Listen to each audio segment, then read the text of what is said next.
All right, boys, welcome to Lounge Room Chemistry again. We've had a question on aqueous membrane cells. So I'm going to answer that question now. With your aqueous membrane cells, we don't always want to work with molten solutions. It takes a lot of energy to heat up an ionic solid to have it in molten state. So a lot of the time, depending on the products that we want to get out, we may use a very, very concentrated solution of that particular electrolyte. In this case, we're using concentrated brine or sodium chloride. So we've got brine in here. So brine is a mixture of sodium ions, it is a mixture of chloride ions, and it is a mixture of water. And we have that in the cell that's connected up to the positive electrode here, or the anode. We know at the anode that negative things are going to go and be attracted towards it. Positive things, no. So we know that that's not going to go towards the electrode. That's not going to participate on this side of the cell. But we do have a competition between the chloride and we have a competition between the water. So if we go over here, we look, we've got chloride and we've got water on our on our electrochemical series. In the other side, we're just going to have straight up water, right? We don't have any competition for what's going on in that side. We have straight up water, it goes and it hits the electrode. So if I look, I need to have water on this particular side here too. So that's going towards the negative electrode. So now we have a competition. We've got a really massive hill, a medium-sized hill, and a pretty close to a medium-sized hill as well going on here. Now, according to the uphill-downhill rule of Miss Thomas, if I'm standing at the bottom of that hill here and I'm looking up, there's no way in hell I'm going up the big hill. I just don't want to do it. It's too big. It's hard work, right?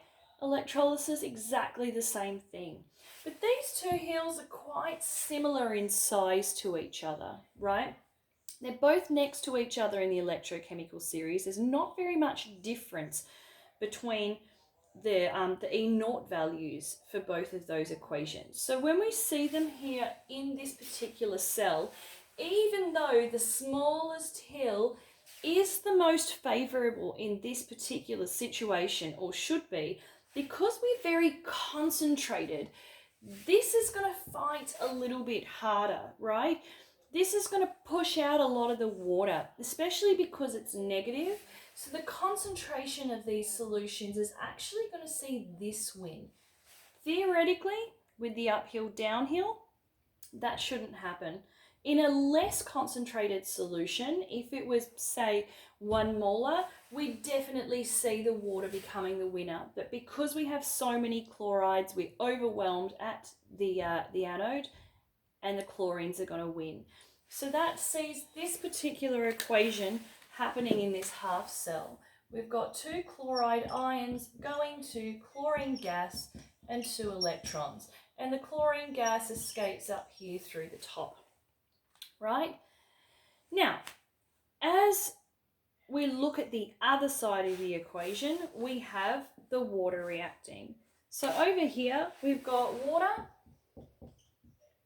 plus 2 electrons that it's picked up from the electrode, pushing electrons down onto it. It's going to go to hydrogen gas plus 2 hydroxide ions, right? The hydroxide ions are going to be produced in this particular side, right? So we're going to make OH minus in here. The hydrogen gas is just going to fly off out the top, all good and happy. But now we've got this problem, because if we're taking all the minuses out of here, we're left with loads of sodium plus everywhere. And in this side, we're making loads of OH minuses everywhere. Now, this is a problem because all of these charges together are building up. We don't want to have so many positive charges that are repelling each other in this side, and all the negative charges repelling each other in this side. So we have this semi-permeable membrane through the middle, which is permeable to positive ions only. This is a one-way membrane. So all the positive ions, they are going to move over into this side of the cell to neutralize the negative charges of that hydroxide. And when they react, we're going to collect that out the bottom as pure sodium hydroxide. Now, even though the sodiums are moving in here, we're now going to have sodium in here, Na+, but if we look at our electrochemical series, sodium's all the way down the bottom here. That is still a bigger hill.